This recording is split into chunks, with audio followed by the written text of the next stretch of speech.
ఉందాం అని చెప్పేసి చేశారు. కేరళ సీఎం కమ్యూనిస్ట్ కాదు కమ్యూనలిస్ట్ అని చెప్పేసి కూడా రేవంత్ రెడ్డి వ్యాఖ్యలు ఎలా చూస్తారు? కమ్యూనిస్ట్ ఎలా అవుతాడు? అందువల్ల మోడీతో పినరాయి విజయన్కి రహస్య ఒప్పందం ఉంటే సిపిఎం ఊరుకోదు కదా. సిపిఎం ఇది డిఫరెంట్ పార్టీ. మీకు సిపిఎం అర్థం కావాలి అంటే సిపిఎంకు ప్రధానమంత్రి పదవి అవకాశం వచ్చింది జ్యోతి బసు. సో జ్యోతి బస్సుకు ప్రధానమంత్రి పదవి ఇవ్వటానికి అవకాశం వచ్చినప్పుడు ఆ పార్టీ సెంట్రల్ కమిటీ కూర్చొని ప్రధానమంత్రి పదవి తీసుకోవచ్చా తీసుకోకూడదా? సిపిఎం కార్యక్రమం ప్రకారము ఒక ప్రభుత్వంలో తమకే మెజారిటీ లేనప్పుడు, తమ ఎజెండాను అమలు లేనప్పుడు ఆ ప్రభుత్వంలో ఉండకూడదు అనేది సిపిఎం లైన్. అందుకే మీరు సిపిఎంకు తెలుగుదేశానికి పొత్తున్నప్పుడు, సిపిఎంకు కాంగ్రెస్కు పొత్తున్నప్పుడు కూడా ఎప్పుడు సిపిఎం మంత్రులు లేరు మీరు క్యాబినెట్లో మీరు గమనిస్తే. ఎందుకంటే తాము ప్రభుత్వ విధానాల్ని నిర్ణయించే దశలో లేనప్పుడు ఆ ప్రభుత్వాల్లో ఉండకూడదు అనేది సిపిఎం వైఖరి. అందుకే ఎన్నికల్లో పొత్తులు ఉన్నా ప్రభుత్వాల్లో ఉండరు. మీరు యునైటెడ్ ఫ్రంట్ మీకు ఈవెన్ యూపీఏ ప్రభుత్వానికి కూడా సిపిఎం బయట నుంచే మద్దతు ఇచ్చిన తప్ప మంత్రి పదవులు తీసుకోలేదు. నిజంగా కావాలనుకుంటే 2004-2009 మధ్యలో సిపిఎంకి మంత్రి పదవులు రాకపోయేదా? ఎందుకంటే కమ్యూనిస్టుల మద్దతుతోనే కదా ఆ ప్రభుత్వం నిలబడ్డది. లేకపోతే యూపీఏ 1 ప్రభుత్వం ఉండేదే కాదు. అందువల్ల ప్రధానమంత్రి పదవి ఆఫర్ చేసినప్పుడు కూడా సెంట్రల్ కమిటీ ముందు చర్చ వచ్చింది. ప్రైమ్ మినిస్టర్ ఆప్షను కమ్యూనిస్టులకు మళ్ళీ రాదు, మామూలు విషయం కాదు. అయితే పార్టీ అఖిల భారత ప్రధాన కార్యదర్శి అయిన హరికిషన్ సింగ్ సుర్జిత్, పశ్చిమ బెంగాల్ ముఖ్యమంత్రి అయిన జ్యోతి బసు ఇద్దరు కూడా పార్టీకి ఇది ప్రయోజనకరం. ఆడ వ్యక్తిగతంగా జ్యోతి బసు కొత్తగా వచ్చే గౌరవం కన్నా కూడా పార్టీకి ఇది ఉపయోగము, కమ్యూనిస్ట్ నాయకుడు ప్రైమ్ మినిస్టర్ అయ్యాడు అనేది వాళ్ళు వైఖరి వ్యక్తం చేశారు. ఇంట్రెస్టింగ్ ఏంటంటే సిపిఎం సెంట్రల్ కమిటీ అందుకు పూర్తి భిన్నమైన వైఖరి తీసుకొని ప్రైమ్ మినిస్టర్ పోస్టు తీసుకోకూడదు నిర్ణయించింది. మీరు ఇప్పుడు బీఆర్ఎస్లో కేసీఆర్ వైఖరికి భిన్నంగా, కాంగ్రెస్లో రాహుల్ గాంధీ వైఖరికి భిన్నంగా పార్టీ లైన్ తీసుకుంటుందా? కానీ సిపిఎంలో సుర్జిత్ జ్యోతి బస్సుల వాదన కూడా పక్కకు పెట్టి సెంట్రల్ కమిటీ డిఫరెంట్ నిర్ణయం తీసుకుంది. That is how CPM functions. అందువల్ల పినరాయి విజయన్ రహస్య ఒప్పందం పెట్టుకుంటే ఆయన ఒక నెక్స్ట్ మినిట్ కూడా పార్టీ ముఖ్యమంత్రిగా కేరళలో ఉండలేడు. ఎందుకంటే పార్టీ క్షేత్రస్థాయి నుంచి యూనిట్లు ఉంటాయి. అందులో కేరళలో చాలా కాలం విఎస్ అచ్యుతానందన్ పినరాయి విజయన్ల మధ్య ఒక పైనుంచి కింద దాకా చీలిక ఉండే సిపిఎం. ఆ చీలికను కూడా అధిగమించి అక్కడ రెండవసారి కేరళ అధికారంలోకి వచ్చారు. అందువల్ల అది అవకాశమే లేదు మోడీతో పినరాయి విజయన్ రహస్య ఒప్పందం పెట్టుకోవటానికి. ఆయన పార్టీ అంగీకరించే ప్రసక్తి ఉండదు అది. సో పార్టీ లైన్ దాటి పినరాయి విజయన్ సొంత ఎజెండా అమలు చేసేదానికి అవకాశమే ఉండదు. ఇక రెండవది రేవంత్ రెడ్డి ఈ మాటలు అనడం. రేవంత్ రెడ్డి కాంగ్రెస్ నాయకుడు, కేరళలో కాంగ్రెస్ వర్సెస్ లెఫ్ట్ ఉంది.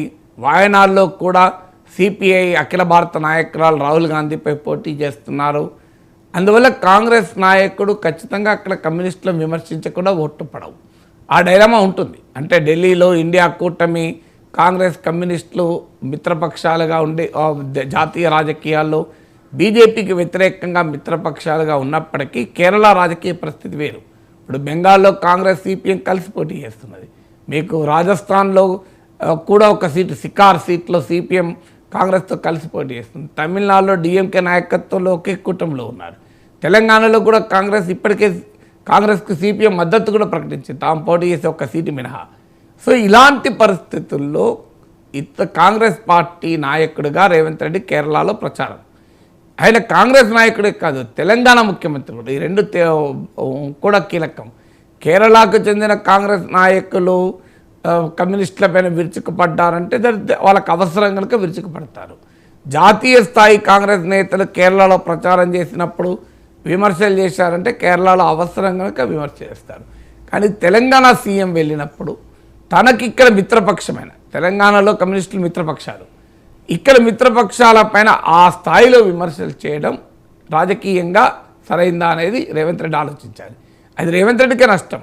ఇక్కడ కమ్యూనిస్టులు నీకు బీజేపీకి వ్యతిరేకంగా కాంగ్రెస్కు మద్దతు ఇవ్వడానికి సిద్ధపడ్డారు. సో ఒక్కసారి తెలంగాణ ముఖ్యమంత్రి వెళ్ళి అక్కడ మాట్లాడితే ఇక్కడ పత్రికల్లో కూడా పతాక శీర్షికలో వార్తలు వస్తాయి. వచ్చినప్పుడు ఒక average communist voter, left voter మరి కాంగ్రెస్ పార్టీకి ఓటు వేయమని పార్టీ పిలిపించినా వాళ్ళలో ఆ మనస్తాపము, ఆ బాధ ఉంటుందా ఉందా? అది నష్టమా జరగదు, ఎన్ని వేలు ఉంటాయనేది లెక్క కింద పక్క పెడదాం. ఇప్పుడు సీరియస్ కంటెస్ట్ ఉన్నప్పుడు ప్రతి 5,000 ఓట్లు 2,000 ఓట్లు కూడా ఇంపార్టెంట్ అవుతాయి. మునుగోలులో బీఆర్ఎస్ గెలుపుకు వామపక్షాల మద్దతు కీలకం కాలేదా? ఆ తర్వాత కేసీఆర్ వామపక్షాలు లైట్ తీసుకున్నాడు. దాని తర్వాత ఏమైంది, పర్యవసనం అనుభవించారు కదా. అందువల్ల కాంగ్రెస్కి ఇవాళ 64 సీట్లు ఉండొచ్చు, కానీ మిత్రపక్షాల అవసరం తెలంగాణలో కాంగ్రెస్ ఇంకా ఉంటుంది. ఇలాంటి సమయంలో కేరళ ప్రచారంలో వెళ్ళి సిపిఎం పైన విమర్శలు చేసి సిపిఎం ముఖ్యమంత్రిని కమ్యూనలిస్ట్ అని, ఆయన మోడీతోనే ఒప్పందం ఉన్నాయి, ఆయన అవినీతిలో కూరుకుపోయాడు అని తెలంగాణ కాంగ్రెస్ నాయకుడు అంటే ఇక్కడ తెలంగాణలో కాంగ్రెస్ ప్రయోజనాలకు దెబ్బ తగలవా? కావాలంటే ఆయన అక్కడ బీజేపీని ఎంతైనా విమర్శించచ్చు, ఎందుకంటే అక్కడ ఇక్కడ common enemy BJP. Of course Rahul Gandhi పైన పోటీ చేస్తున్న సిపిఐ పోటీ చేస్తుంది కనుక పినరయ్ విజయన్ బీజేపీ నాయకుడైన సురేంద్రన్కు మద్దతు ఇస్తున్నారని కూడా ఆరోపణ చేశారు. అక్కడ సిపిఎంకు సిపిఐ మిత్రపక్షాలు, పోటీ చేస్తున్న నాయకురాలు అఖిల భారత నాయకురాలు అని రాజా. లెఫ్ట్ అనే వాదన ఏంటంటే అసలు వాయనాడుకి ఎందుకు రాహుల్ గాంధీ పోటీ చేస్తున్నాడు? ఆయన మోడీని ఎదుర్కోవడానికి వాయనాడు సీటు కాదు కదా, వాయనాడులో బీజేపీకి ఏముంది? మోడీని ఎదుర్కోవడానికి వెళ్ళి వారణాసిలో పోటీ చేయాలి, కనీసం అమేథీలోనే పోటీ చేయాలి. ఉత్తరప్రదేశ్ వదిలేసి కేరళకి వస్తే అది పోరాటం అవుతుందా? ఇప్పుడు బీజేపీకి బలమున్న ప్రాంతాల్లో పోటీ చేయాలి కదా. అదే నరేంద్ర మోడీ గుజరాత్ నుంచి ఉత్తరప్రదేశ్ వెళ్ళి మోడీతో తలపడ్డాడు. సో మోడీ గుజరాత్ వెళ్ళి ఉత్తరప్రదేశ్లో తలపడ్డాడు. ఎందుకంటే ఏది ప్రధాన కార్యక్షేత్రం, ఏది ప్రధాన పోరాట క్షేత్రం? ఇలా కేరళలో బీజేపీకి సీట్లు వచ్చే అవకాశమే లేనప్పుడు రాహుల్ గాంధీ వచ్చి కేరళలో పోటీ చేయడం అంటే సేఫ్ సీట్ కొరకు వెతుక్కోవడం అవుతుంది తప్ప ఆయన నిజంగా మోడీని ఎదుర్కోవడం అవుతుందా? మోడీని ఎదుర్కోవడం అంటే మోడీకి బలమైన క్షేత్రంలో వెళ్ళి పోటీ చేయాలి. కనీసం తెలంగాణలో నుంచి పోటీ చేసినా కొంత అర్థం ఉంటుంది, కానీ కేరళలో పోటీ చేయడం అంటే అది రెఫ్యూజీ కదా, సేఫ్ సీటు వెతుక్కోవడమే, అది కూడా ముస్లిం డామినేటెడ్ సీటు, ఐయుఎంఎల్ మద్దతుతో గెలవాలని చూడడం ఇది రాహుల్ గాంధీ ప్రతిష్టను కూడా పెంచదు. రాహుల్ గాంధీ కూడా ఫైట్ చేయాలి అంటే వెళ్ళి మోడీతో ఫైట్ చేయాలి. అందుకే కేజ్రీవాల్ మీరు వెళ్ళి వారణాసిలో పోటీ చేశాడు మోడీ పైన. ఎవరైనా దగ్గర ఈవెన్ రేవంత్ రెడ్డి కామారెడ్డిపై కేసీఆర్తో ఎందుకు పోటీ చేశాడు? కేసీఆర్ గజ్వేల్ నుంచి వెళ్ళి ఈటల ఎందుకు పోటీ చేశాడు? ప్రధాన నాయకుడిని ఆయన ప్లేస్లో ఎదుర్కోవాలి కదా. అందువల్ల రేవంత్ రెడ్డి అనుసరించిన వ్యూహమే రాహుల్ గాంధీకి వర్తిస్తుంది. రేవంత్ రెడ్డి కొడంగల్లో పోటీ చేసే అతను కూడా పోయి కామారెడ్డిలో కేసీఆర్ని ఎదుర్కొన్నాడు. మరి మోడీని ఎదుర్కోవాల్సిన ప్లేస్ వాయనాడు కాదు కదా రాహుల్ గాంధీకి. అందువల్ల పొరపాటు చేసింది కాంగ్రెస్ నాయకత్వం. రాహుల్ గాంధీని సేఫ్ సీట్లో చాలా సురక్షితంగా పార్లమెంటుకు పంపించాలి అనే తపనలో అసలు మోడీతో పోరాటాల్లో కేంద్ర బిందువుగా ఉండాలి అనే పాయింట్ వదిలేశారు. ఇప్పుడు అందుకే ఇప్పుడు అమేథీ నుంచి అసలు పోటీ కూడా చేస్తారా లేడా, సెకండ్ సీట్ అనే పరిస్థితి తీసుకొచ్చారు.